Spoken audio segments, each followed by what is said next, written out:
exempt from the Freedom of Information Act.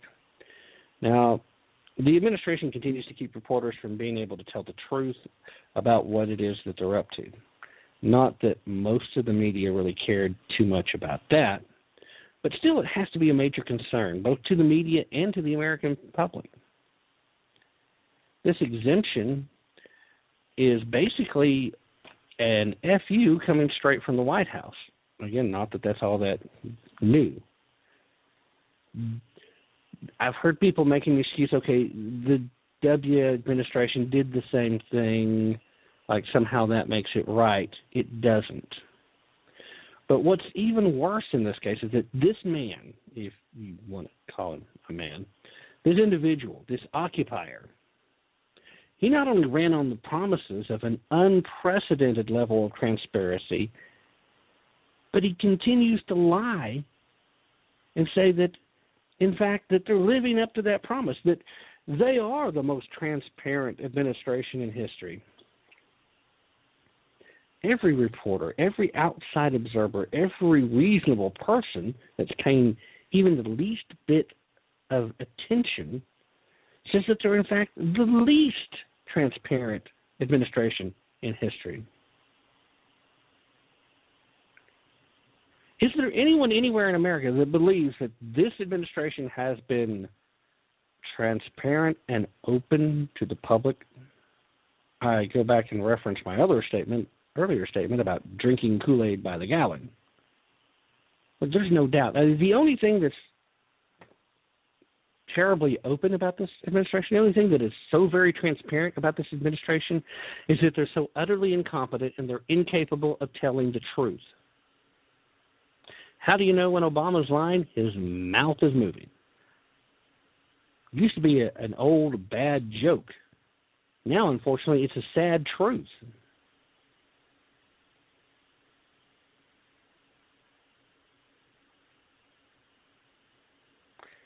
Matt for America makes a great point on the excuse that W had the same rule in place.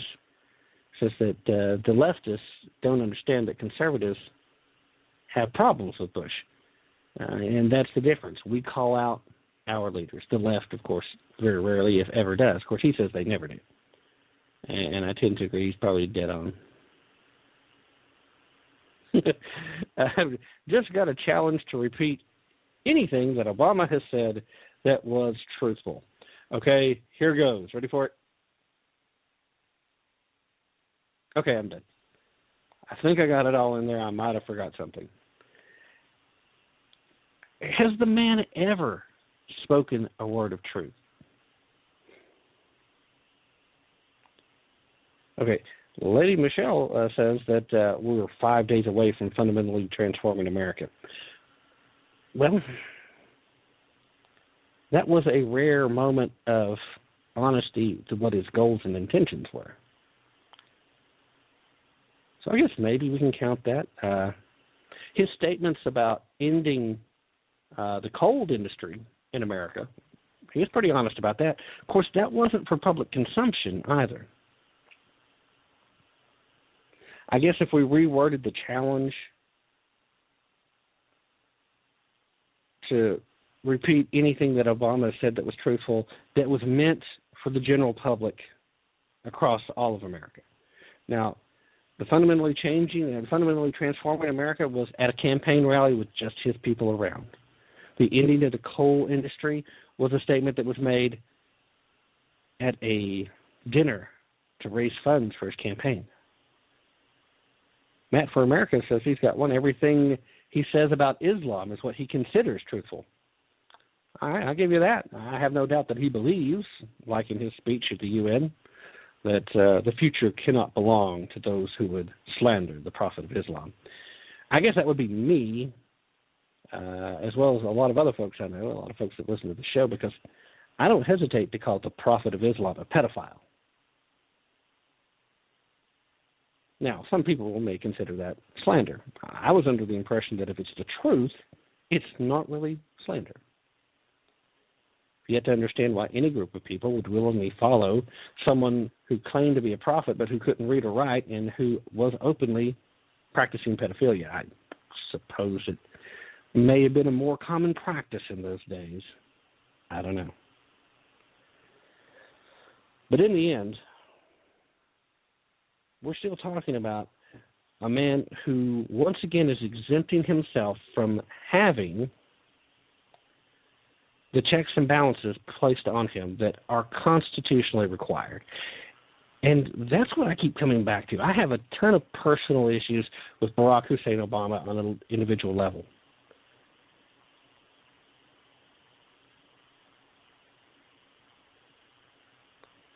I have a ton of problems with him as the occupier of the White House. Sorry, I chuckling at Matt for America's comment, and he's telling me, oh, come on, Tim, he just loved children.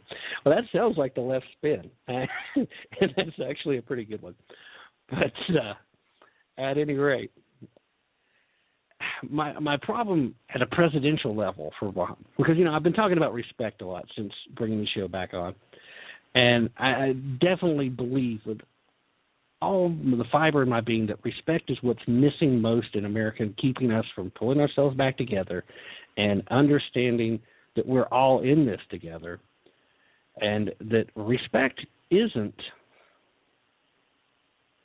about being politically correct. Respect isn't about just standing back and going along to get along. Respect is about standing your ground, listening to what the other side has to say, and then having that discussion. We don't have that anymore. All we have is people now on both sides that want to shout down the other people.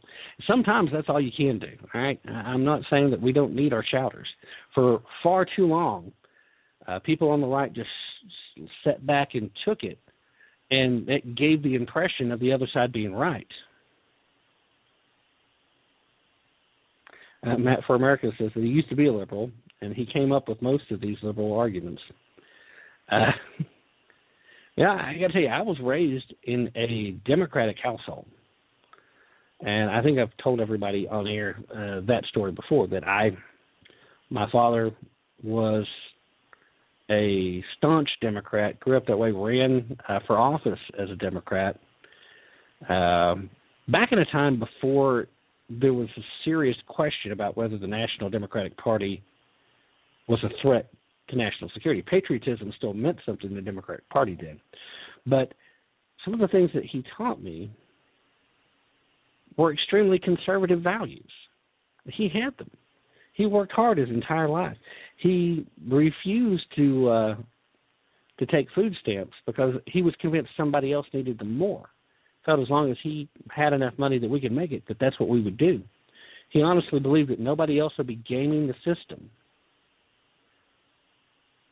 He had pie-in-the-sky ideas, and he had a very different idea than what I ended up adopting as my personal philosophy about what the role of government is. I've become very much a constitutionalist for the most part across the board. He believed the role of government was to do more. Now, he never turned away from that. But he did believe in working hard, taking care of yourself, personal accountability. Those are things that the current Democratic Party, at least at the national level, would run from like a vampire running from a cross.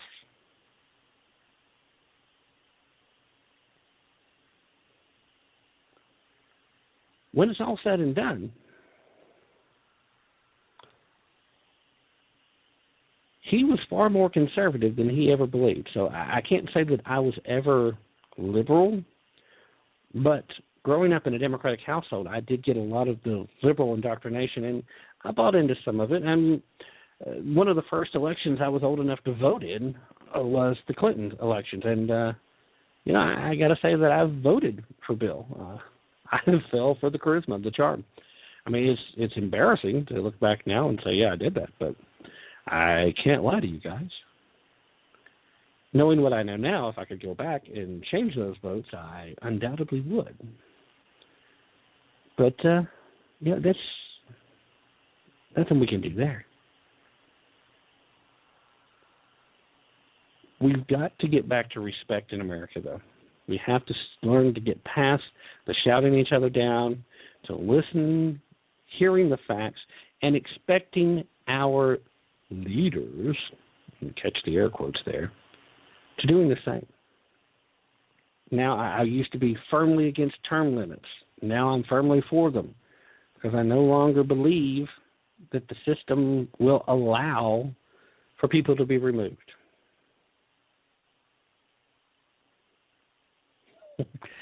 Matt for America is continuing to give himself down the road a bit as he says, oh, he was a liberal, diehard, out of control, idiot, dopey, moronic liberal.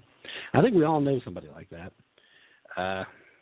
I don't know that I ever quite that far, but I think having voted for a bill twice, maybe I do, if nothing else, fall under the moronic label.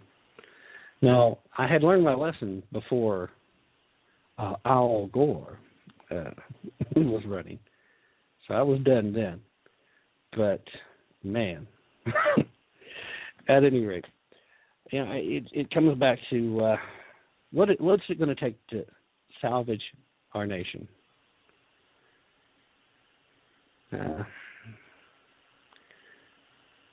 Right now, in the chat room again, we're getting statements that there are no checks and balances to our government anymore. They don't work. The courts are allowing perjury by the government and undermine the Constitution. We no longer have a Constitution. And if they can do that, what comes next? I mean, that's a great question. And it does seem like we no longer have a Constitution. But the truth of the matter is we do still have a Constitution. What we need is some people in D.C. to take that stand. We need people in the heartland to require that our leaders do what we expect of them, and which is first and foremost follow the Constitution. Americans only learn from catastrophe, quoted by Teddy Roosevelt. I feel we must lose 1 million souls just to catch the people's attention. Well, sometimes that does certainly seem to be the way, and I definitely understand the frustration behind a statement like that, because we do live in a time where right now there are more people watching the NCAA basketball tournament than paying attention to any of the Sunday news shows. There are more people watching the Kardashians than watching an evening news report. A lot of America is asleep at the wheel, and this has been the plan of the so-called progressives all along. These so-called progressives think they're moving forward, and they're really just moving forward an agenda that's designed to destroy the Constitution once and for all. They've been working at it for over 200 years. They haven't done it quite yet, but right now we have an administration in the White House that is literally taking a jackhammer to it, and they're giving it what for. There's not much left as far as expectations of the American people that we can even get back to being constitutionally limited. But if we don't stand up, if we don't start demanding that be the case, if we don't expect that from our elected officials and expect them to start standing up, then it will be lost. The last 2 elections, I have voted in accordance to my desire to save the republic. And I don't doubt for a second that everybody in the chat room and that most of the folks that listen to the show on a regular basis did the exact same thing. We are the folks that understand how important the republic is.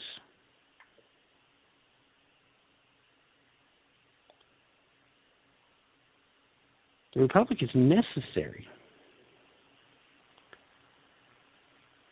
The republic was designed, fought over, tooth and nail by the framers, to protect each and every citizen's right. Now, Matt, I see that you've actually called in. Are you wanting to talk on air, or are you just getting a better listen to the show?